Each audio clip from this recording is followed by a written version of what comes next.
ನಮಸ್ಕಾರ. ನಾನು ಮುನಿರಾಜ್. ನನ್ನ ಯೂಟ್ಯೂಬ್ ಚಾನಲ್ ಆದ D2D ಮುನಿಗೆ ನಿಮಗೆ ಸ್ವಾಗತ. ನಾನು ಈಗ ತಿಳಿಸಿಕೊಡುತ್ತಿರುವುದು ಬೆಂಗಳೂರಿನ ದೊಡ್ಡ ಬಾಣಸವಾಡಿಯಲ್ಲಿ ಇರುವ ಶ್ರೀ ಆಂಜನೇಯ ಸ್ವಾಮಿಯ ದರ್ಶನವನ್ನು ಮಾಡಿಸುತ್ತಿದ್ದೇನೆ. ಈ ಆಂಜನೇಯ ಸ್ವಾಮಿಯು ಉದ್ಭವ ಮೂರ್ತಿಯಾಗಿದ್ದು ಮಹರ್ಷಿಗಳಿಂದ ಪ್ರತಿಷ್ಠಾಪಿಸಲ್ಪಟ್ಟಿದೆ.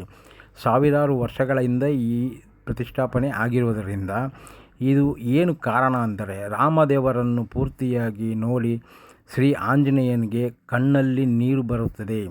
ಇದು ಆನಂದ ಬಾಷ್ಪವಾಗಿ ಬಂದಿರುವ ಕಣ್ಣೀರು. ಇದು ಪ್ರತಿ ವರ್ಷವೂ ಹನುಮಾನ್ ಜಯಂತಿ ದಿನ ಕಾಣಸಿಗುತ್ತದೆ.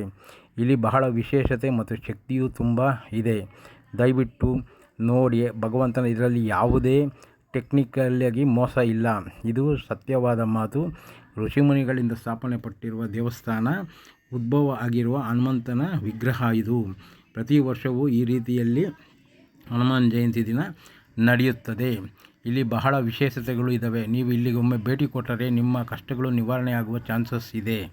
ಮತ್ತು ಇನ್ನೊಂದು ವಿಗ್ರಹವನ್ನು ನೋಡಿ. ಮಲಗಿರುವ ರೀತಿಯಲ್ಲಿರುವ ಶ್ರೀ ಆಂಜನೇಯನು ಶನಿ ಮಹಾತ್ಮನನ್ನು ಕಾಲಿನ ಕೆಳಗಡೆ ಹಾಕಿಕೊಂಡು ಮಲಗಿರುವುದು. ಈ ವಿಗ್ರಹವನ್ನು ದರ್ಶನ ಮಾಡಿದ್ದಲ್ಲಿ ಶನಿ ದೋಷ ಏನಿದ್ದರೂ ಅದು ನಿಮಗೆ ಪರಿಹಾರ ಆಗುತ್ತದೆ. ನಮಸ್ಕಾರಗಳು.